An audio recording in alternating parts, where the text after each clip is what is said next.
Oke, Assalamualaikum warahmatullahi wabarakatuh. Selamat pagi semuanya. Pagi ini kita bersama-sama akan menyaksikan, jadi ada satu materi untuk materi BK hari ini. Nah, materinya apa? Ya, mungkin ini kamu udah ngeliat ya. Jadi teman itu lebih asyik stop bullying. Jadi hari ini saya mau menyampaikan materi mengenai bullying dan juga pengenalan terhadap hukum kepada siswa atau peserta didik ataupun anak-anak. Nah, sebelum mulai, mari kita bersama-sama berdoa dulu agar materi yang saya sampaikan pada pagi hari ini bisa bermanfaat buat kalian dan juga kalian nggak ngantuk dengerinnya. Oke? Mari berdoa menurut agama dan kepercayaan masing-masing. Berdoa mulai.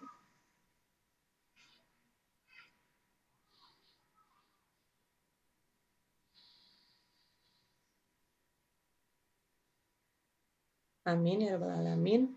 Nah, nanti saya minta kalian mengisi daftar hadir ya.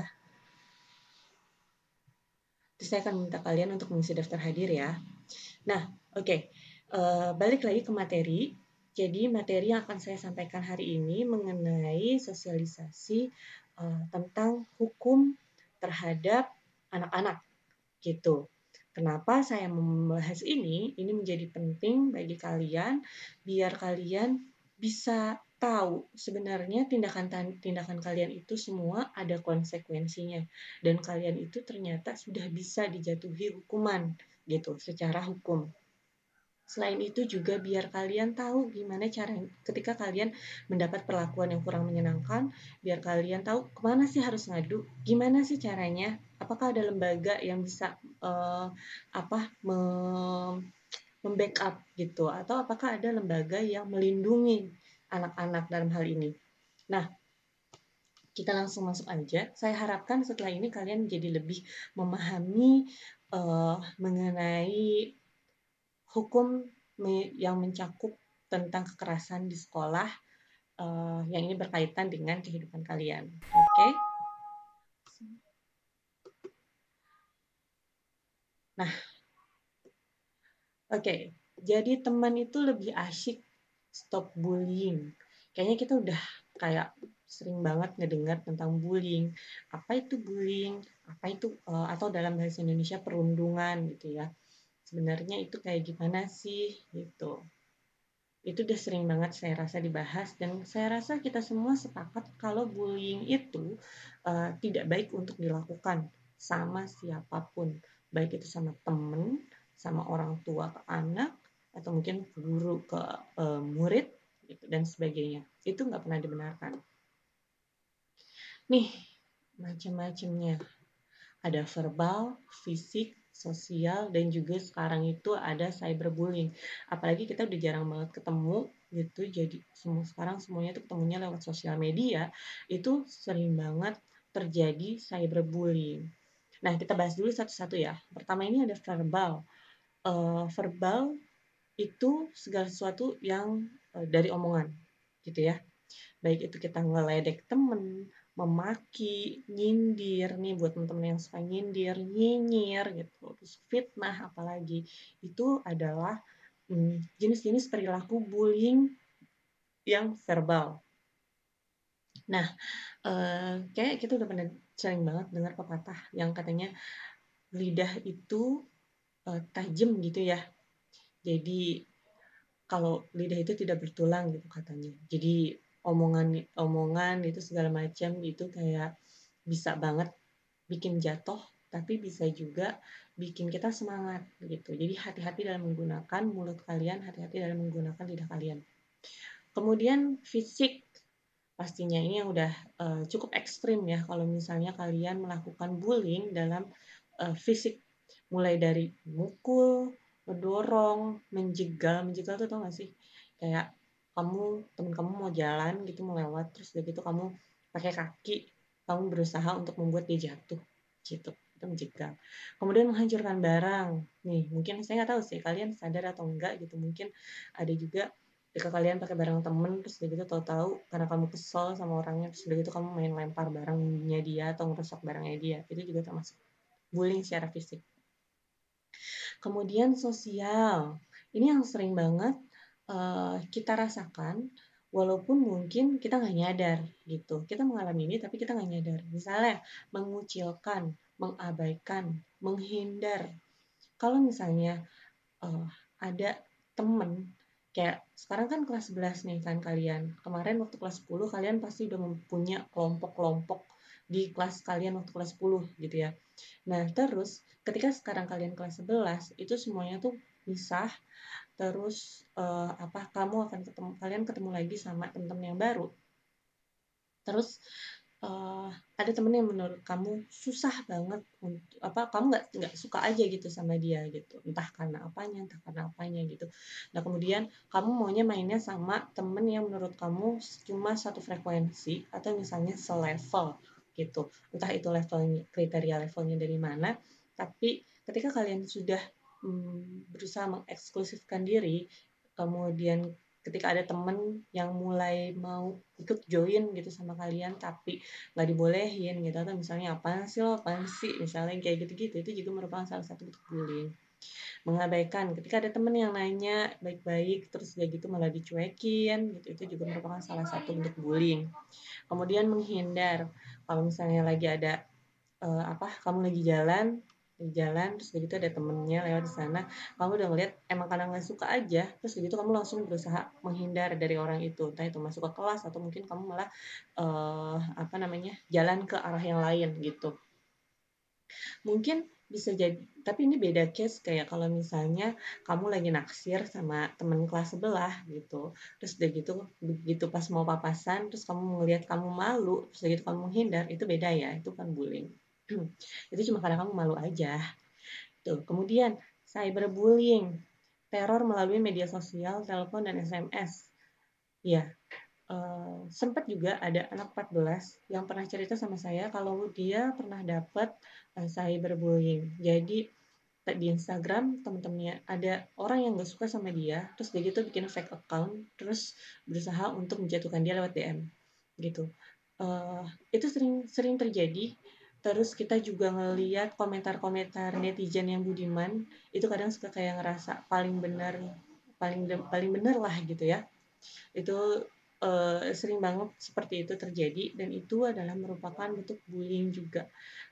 Dan kalian juga tahu ya, banyak juga artis yang sampai akhirnya tutup account gara-gara nggak tahan sama bullying dari netizen. Nah, tapi nggak cuma artis saja yang mengalami hal seperti itu, teman-teman kita juga bahkan ada. Bahkan mungkin kita pernah merasakannya. Nah, ini ada nomor telepon pengaduan korban kekerasan terhadap perempuan dan anak-anak. Itu bukan berarti yang cowok-cowok tidak punya perlindungan, tapi perempuan dan anak-anak ini harus butuh lembaga khusus karena perempuan dan anak-anak ini dianggap kurang bisa untuk membela diri. Seperti itu. Oke, kita lanjut. Nah, ini jadi dari UPT P2 TP2A Provinsi DKI Jakarta. Nah, di sini memang kita diminta untuk menyebarluaskan informasi terkait tentang pencegahan kekerasan terhadap anak di sekolah gitu. Walaupun sekarang sekolah kita masih secara online ya. Nah ini ya, ada landasan hukumnya, ada 13 macam landasan hukumnya, ada 3 undang-undang, kemudian juga ada peraturan menteri, peraturan daerah, peraturan gubernur, keputusan gubernur. Jadi memang semua pihak itu berusaha untuk mencegah terjadinya kekerasan di sekolah terhadap anak-anak. Nah ini, anak-anak itu siapa sih Bu? Nih ya, anak-anak itu adalah seseorang yang belum berusia 18 tahun, termasuk anak yang masih dalam kandungan. Nah sekarang saya tanya, kalian umurnya berapa? Kalau menurut prediksi saya, umur kalian sekitar 16 sampai 17 tahun ya. Sekarang karena kalian kelas 11. Nah, berarti kalian masih di bawah 18 tahun, maka kalian masih dianggap sebagai anak-anak dan memerlukan uh, bantuan pengenalan terhadap hukum gitu. Menurut pasal 1 ayat 1 Undang-Undang Nomor 35 Tahun 2014 tentang perubahan Undang-Undang Nomor 23 Tahun 2002 tentang perlindungan anak. Gitu, makanya sekarang itu kalau untuk orang-orang yang mau punya KTP, mau punya SIM itu kan harus 17 tahun ya, karena itu dianggap sudah dewasa. Terus untuk orang-orang yang pengen nikah nih, nggak bisa misalnya umur 15 tahun, 16 tahun gitu pengen nikah, bilang dari zina atau apa gitu, itu masih di bawah umur, masih dianggap sebagai anak-anak, dianggap masih belum bisa bertanggung jawab gitu terhadap dirinya dia sendiri. Jadi kayak apa-apa masih harus lewat orang tua gitu, apa-apa yang terjadi sama dia itu orang tua harus tahu. Nah, sedangkan yang disebut dengan kekerasan terhadap anak, kekerasan terhadap anak itu adalah setiap perbuatan terhadap anak yang berakibat timbulnya kesengsaraan atau penderitaan secara fisik, psikis, seksual, dan atau penelantaran, termasuk ancaman untuk melakukan perbuatan, pemaksaan, atau perampasan kemerdekaan secara melawan hukum. Nah, ini menurut pasal 1 ayat 16 Undang-Undang Perlindungan Anak. Jadi setiap perbuatan apapun itu, baik itu verbal maupun non-verbal, yang bisa bikin kamu merasa menderita secara fisik. Kalau fisik tuh kita gampang lihat ya, misalnya tiba-tiba ada luka lebam gitu, terus gitu mungkin ada bekas cakaran gitu, atau bekas luka tonjok dan sebagainya. Terus juga penderitaan secara psikis. Kalau secara psikis itu, kamu mungkin secara fisik masih baik-baik aja gitu, kamu kuat, terus udah gitu tubuh-tubuh kamu tuh nggak ada luka-luka gitu, bersih dari luka-luka dan sebagainya. Nah tapi hatinya itu, psikisnya, mentalnya itu tuh lemah, jadi dia gampang ngedown, terus udah gitu dia takut untuk ketemu sama orang, takut untuk ketemu sama orang yang lebih dewasa gitu, atau bahkan takut ketemu sama temennya, itu sudah mengalami penderitaan secara psikis. Kemudian secara seksual, ini kita sering banget ngedengar kekerasan seksual yang terjadi pada anak-anak gitu. Uh, Mungkin di usia kalian sudah mulai penasaran dengan hal-hal yang berbau seksual.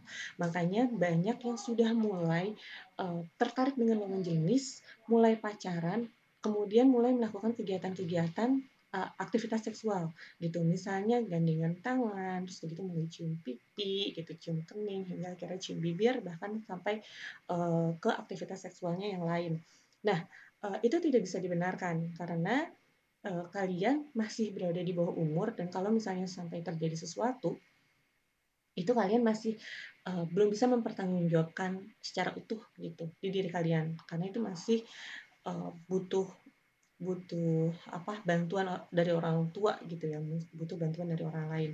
Nah tapi bukan itu yang mau saya bahas. Kekerasan penderitaan secara seksual di sini ketika kamu eh, melakukan aktivitas seksual yang kamu nggak suka gitu. Kalau dari berita kita sering banget ngedengar misalnya ada orang lain yang melakukan pemerkosaan, atau mungkin hal itu juga nggak hanya dilakukan sama orang lain, kadang orang terdekat kita juga ada yang jahat melakukan hal seperti itu. Bahkan di berita kita bisa lihat ada yang omnya, ada yang kakeknya melakukan kekerasan itu, ada yang ayahnya bahkan. Kemudian yang juga banyak banget terjadi, kekerasan seksual itu dilakukan ketika kalian berpacaran. So guys, kalau misalnya kalian pacaran terus pasangan kalian meminta kalian untuk melakukan aktivitas seksual tapi kalian tidak mau, kemudian dia memaksa bahkan melakukan ancaman, kemudian melakukan kekerasan, kamu bisa langsung putusin aja, oke? Karena itu sudah merupakan bentuk kekerasan seksual. Nah itu kamu bisa laporin gitu. Lapornya kemana? Nah ke komisi ini nanti bisa selanjutnya nanti akan saya bahas laporinnya kemana. Cuma please beware kalau misalnya kalian sudah merasa kalau kalian pacaran itu sudah mulai tidak sehat gitu. Kalian diminta untuk melakukan hal-hal yang tidak kalian sukai secara dipaksa gitu, karena itu sudah merupakan kekerasan walaupun sama-sama dilakukan sama anak ya gitu, walaupun kamu misalnya pacarnya sama-sama anak kelas 11 gitu, mungkin anak dari sekolah lain ya, pastinya bukan anak 14 yang ingin melakukan hal seperti itu gitu. Nah, itu sudah termasuk ke dalam kekerasan terhadap anak. Penelantaran, kalau misalnya kamu dilahirkan ada, tapi kamu nggak dikasih makan, kamu nggak diurus misalnya untuk sekolahnya gitu. Ketika kamu bilang, Bu, aku mau sekolah, Pak, aku mau sekolah gitu, tapi kamu malah ngapain sekolah-sekolah gitu, nggak mau diurusin gitu, malah kamu ditinggalin misalnya di pinggir jalan gitu. Terus mungkin juga dipaksa untuk bekerja, bahkan kayak anak-anak yang ada di pinggir-pinggir jalan yang kayak gitu-gitu. Nah, itu sudah termasuk kekerasan terhadap anak. Kemudian ancaman untuk melakukan perbuatan pemaksaan atau perampasan kemerdekaan secara melawan hukum. Nah, ini kalau misalnya kamu nongkrong kemana, terus udah gitu ada preman-preman, terus udah gitu mengancam, balik lagi ke yang tadi saya bilang, bahkan sama pacar kamu pun juga bisa. Itu sudah merupakan tindakan kekerasan. Perlindungan anak di sekolah. Nih, ada pasalnya Undang-Undang Perlindungan Anak. Setiap anak berhak mendapatkan perlindungan di satuan pendidikan dari kejahatan seksual dan kekerasan yang dilakukan oleh pendidik, tenaga kependidikan, sesama peserta didik, dan atau pihak lain. Gitu ya. Jadi kalian ini selama kalian berstatus sebagai pelajar atau peserta didik, kalian itu dilindungi oleh Undang-Undang Perlindungan Anak gitu. Kalau misalnya kalian mendapat kejahatan seksual maupun kekerasan sama guru kalian, atau misalnya yang orang-orang di TU, atau bahkan misalnya dari Caraka gitu misalnya, pokoknya seluruh warga sekolah, bahkan mungkin sama teman kalian atau pihak lain, itu kalian sudah mengalami kekerasan gitu, dan itu sebenarnya kalian dilindungi gitu di dalam undang-undang.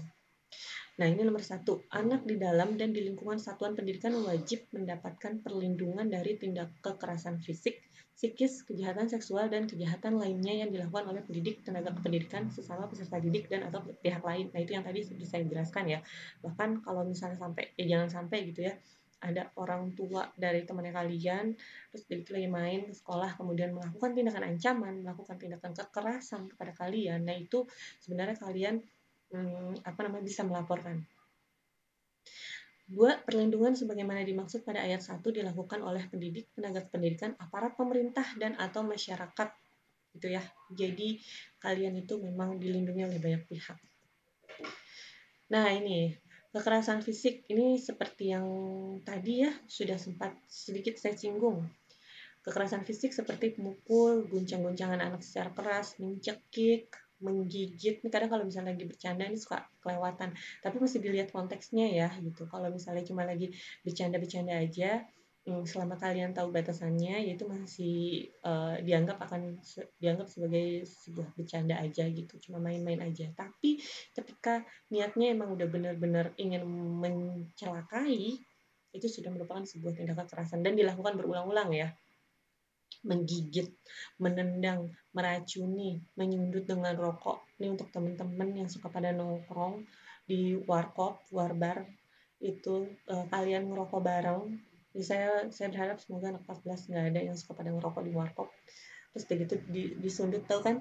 Jadi rokok yang nyala, terus begitu bagian panasnya itu kemudian ditempelin ke bagian tubuh kalian sehingga tubuh kalian itu terluka gitu, itu bisa bikin luka bakar. Dan seringkali terjadi atas nama disiplin ya. Di 14 sudah nggak ada ya, karena memang kita kan sekolah ramah anak, jadi kita tidak ada lagi tindakan kedisiplinan yang seperti itu. Tapi saya rasa dari dulu juga nggak ada lah. Kemudian nomor 2, kekerasan secara psikis seperti mempermalukan, penghinaan, penolakan, mengatakan kamu bodoh di depan umum, misalnya bego banget sih nih anak gitu, misalnya depan kelas, atau misalnya males, nakal, bentak-bentak, nyumpahin gitu, misalnya bilang saya sumpahin kamu nanti nggak bakalan naik kelas, atau saya sumpahin kamu nggak bakalan bisa dapat perguruan tinggi yang kamu mau, misalnya kayak gitu.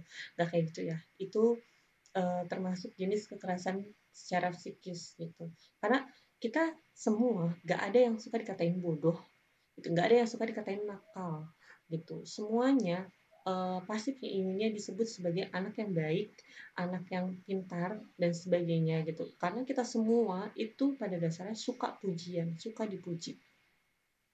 Nah, ketika kita dipermalukan di depan umum, ketika kita dikatain bodoh lah di depan kelas gitu, atau hal-hal lain gitu ya, misalnya di depan orang yang kamu gak mau, nah itu merupakan bentuk kekerasan gitu. Dan itu bisa menghancurkan harga diri kamu, bisa bikin kamu down gitu, bisa bikin kamu tidak percaya diri untuk datang ke sekolah gitu, tidak bersemangat untuk bersosialisasi. Nah, itu merupakan bentuk-bentuk kekerasan secara psikis. Itu tandanya kamu sudah kena gitu loh, kekerasan terhadap psikis itu.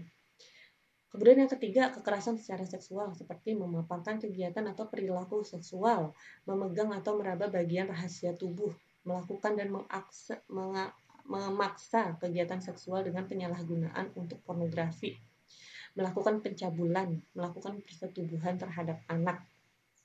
Ini merupakan bentuk kekerasan secara seksual. Bahkan ketika kamu dipaksa untuk nonton film porno, itu juga merupakan salah satu bentuk kekerasan gitu. Padahal kamu gak suka gitu. Intinya ketika kamu diminta untuk melakukan hal yang tidak kamu sukai, kamu tahu itu salah gitu, tapi kamu terus-terusan diancam, disertai dengan ancaman ya itu merupakan bentuk kekerasan. Kemudian yang keempat, penelantaran anak terjadi jika orang tua atau wali atau pengasuh atau orang dewasa tidak menyediakan kebutuhan mendasar anak untuk dapat berkembang normal secara emosional, psikologis, dan fisik gitu. Jadi ketika orang tua kalian tidak pernah mengatakan hal baik misalnya tentang kalian, tidak pernah memuji atau mungkin tidak mengapresiasi gitu, itu merupakan jenis-jenis kekerasan.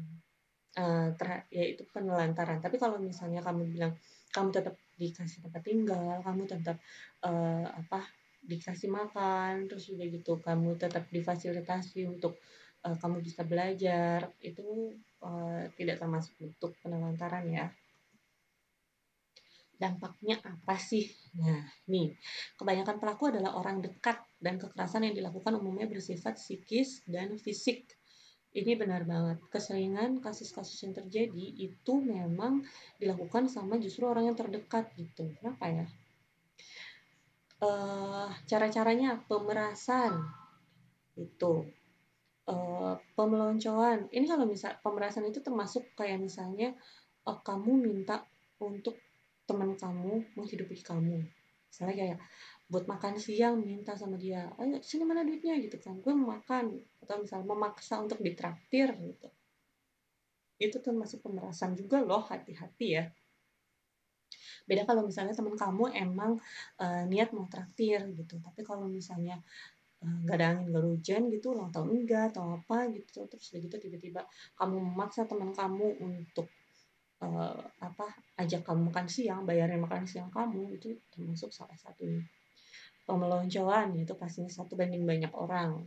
Jadi biasanya senengnya kalau yang geng-gengan gitu nih, premanisme ya, itu kegiatan-kegiatan yang dilakukan sama preman, kemudian pemalakan gitu, eksploitasi sesama teman.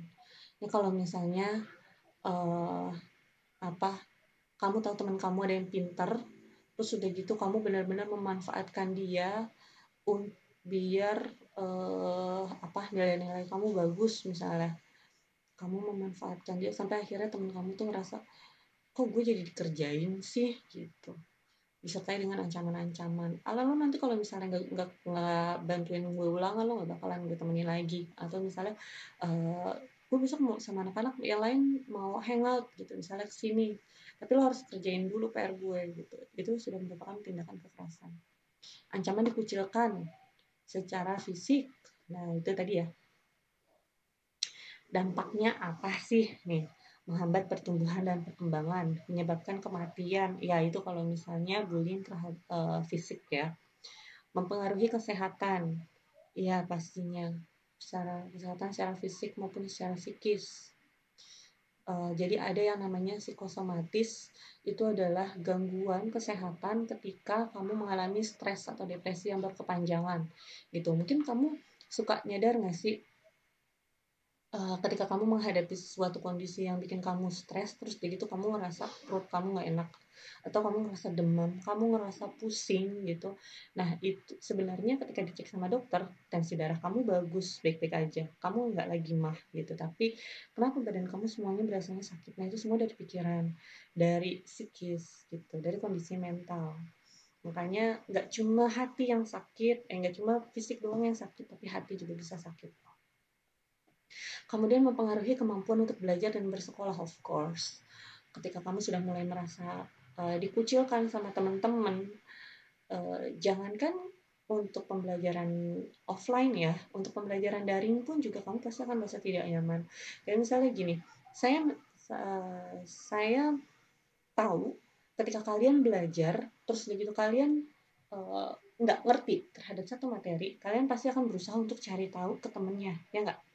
Nah, uh, ketika kalian diabaikan sama temen, dicuekin, misalnya udah sekali dua kali ngechat nanya gitu tapi ternyata nggak dia respon, atau misalnya malah dijutekin responnya gitu, kalian pasti akan merasa menarik diri. Nah kemudian ketika satu orang digituin, terus begitu dua orang masih kayak gitu juga, tiga orang masih kayak gitu juga gitu, akhirnya dia merasa minder, akhirnya nggak mau untuk berusaha mencari tahu tentang materi pelajaran yang dia nggak kuasai itu, dan itu pastinya sangat sangat mempengaruhi kemampuan belajarnya. Melarikan diri dari rumah, menghadapi resiko kekerasan di luar rumah.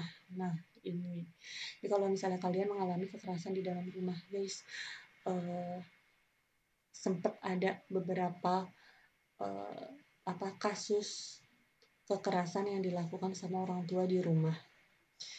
Ketika kalian mengalami hal tersebut, please speak up, ngomong, biar kalian itu dilindungi. Karena apa? Kalian tuh kayak masih masa perkembangan, masa pertumbuhan. Ketika kalian tidak mendapatkan sesuatu yang seharusnya kalian dapatkan di masa pertumbuhan, uh, apa kasih sayang, pujian, hal-hal seperti itu, maka nanti takutnya ketika di masa depan kalian uh, apa justru sering menemukan banyak kegagalan gitu dalam hidupnya kalian. Nah itu kalian harus harus bisa berbicara. Menghancurkan rasa percaya diri, tentu ketika orang udah sering banget dikatain bodoh di depan umum, siapa juga yang bakalan pede? Emang ada orang yang mau dikatain bodoh? Kan enggak.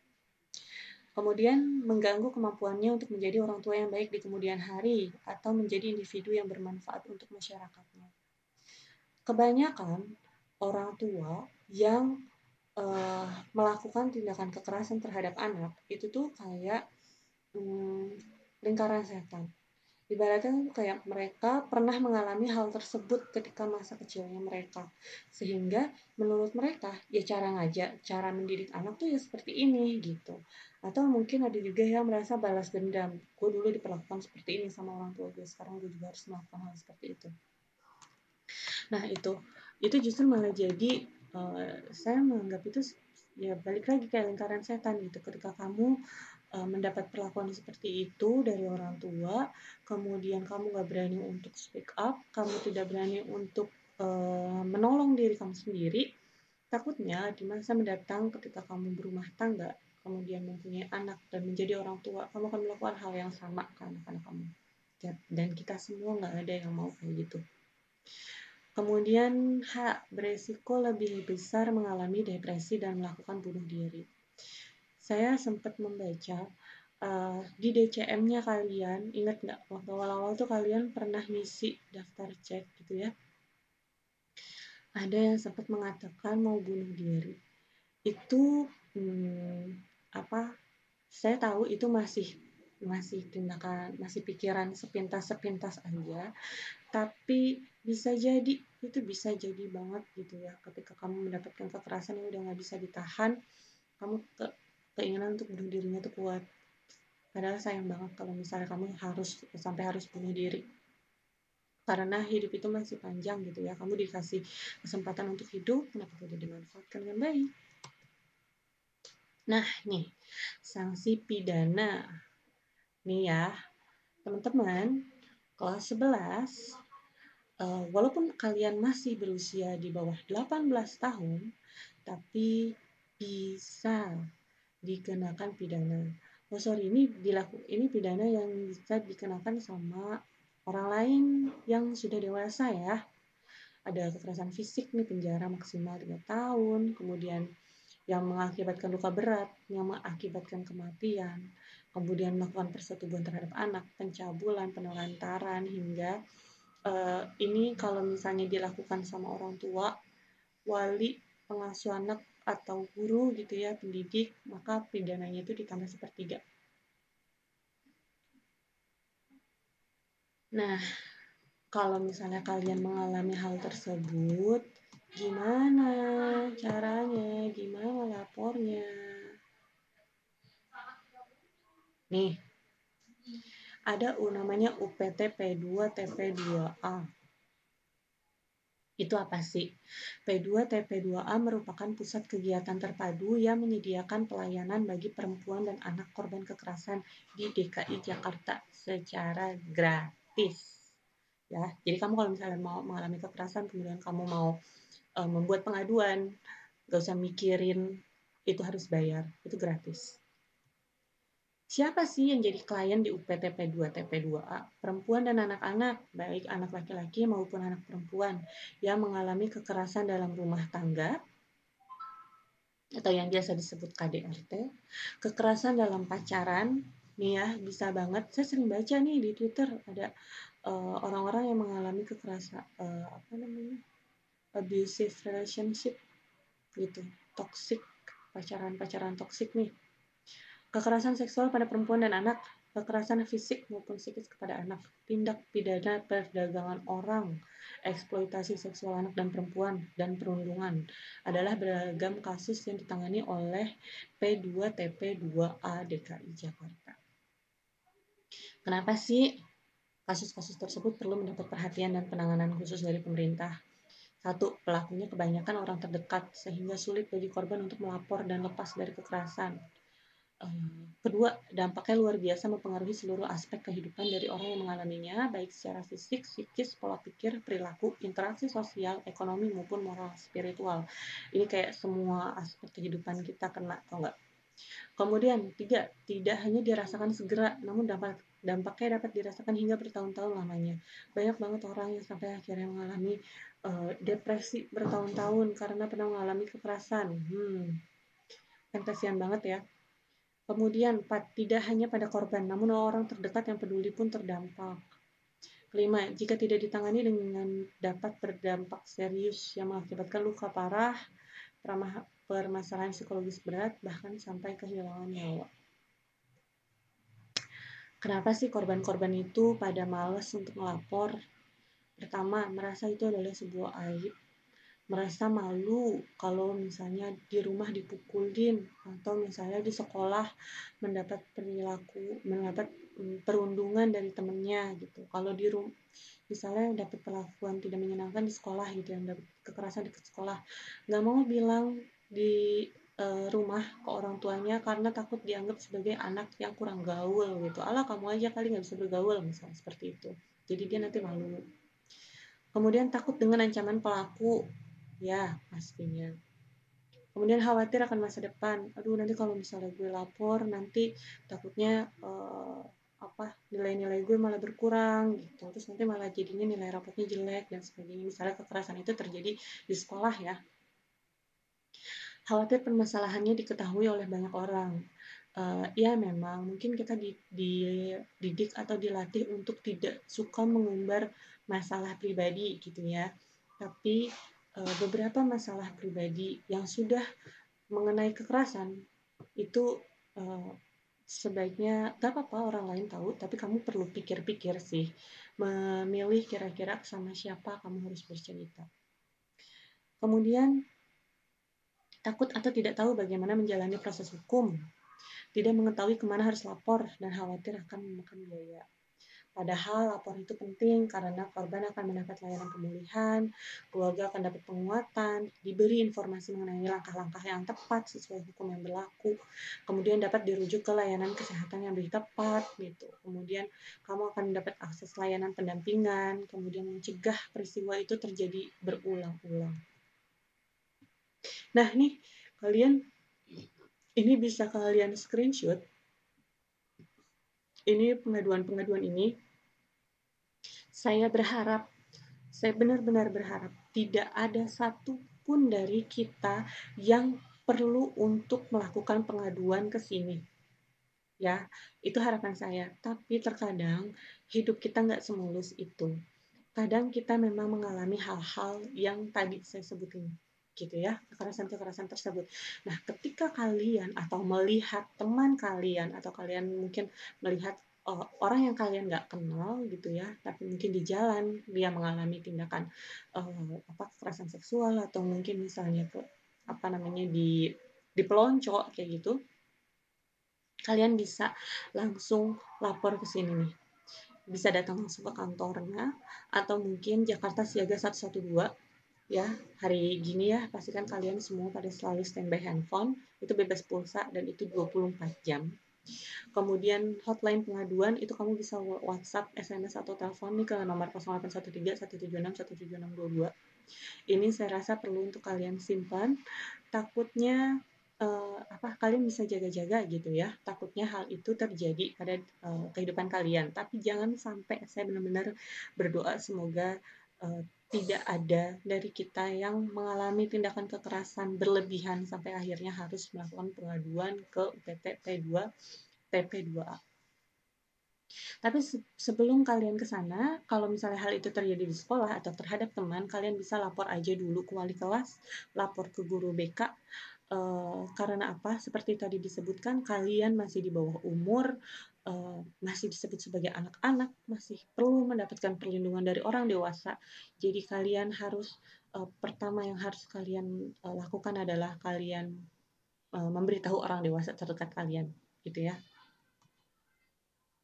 Nah, ini jenis-jenis layanannya, ada layanan hukum, psikologis, dan pendampingan gitu. Nah, ini ada alur mekanismenya lah ya kalau misalnya ada korban. Nih, kasus-kasus yang pernah diterima Januari sampai Juni 2020.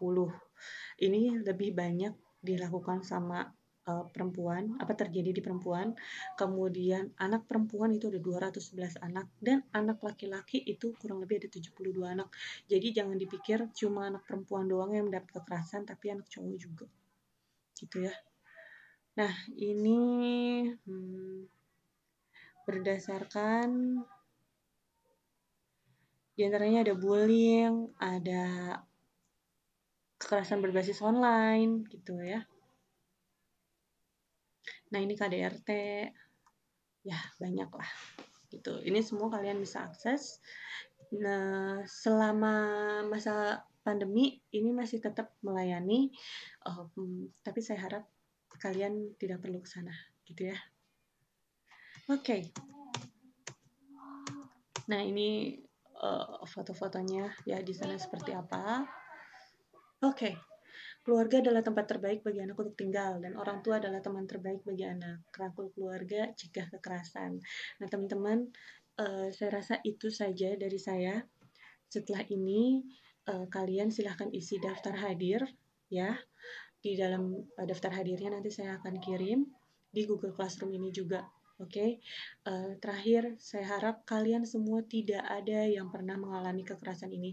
Saya informasikan ini ke kalian hanya untuk jaga-jaga pengenalan hukum terhadap kalian, pengenalan tentang lembaga perlindungan anak dan perempuan, sehingga ketika kalian mengalami hal-hal yang buruk, kalian tahu harus kemana. Gitu ya. Sekian dari saya, tetap sehat semuanya. Wassalamualaikum warahmatullahi wabarakatuh. Selamat pagi.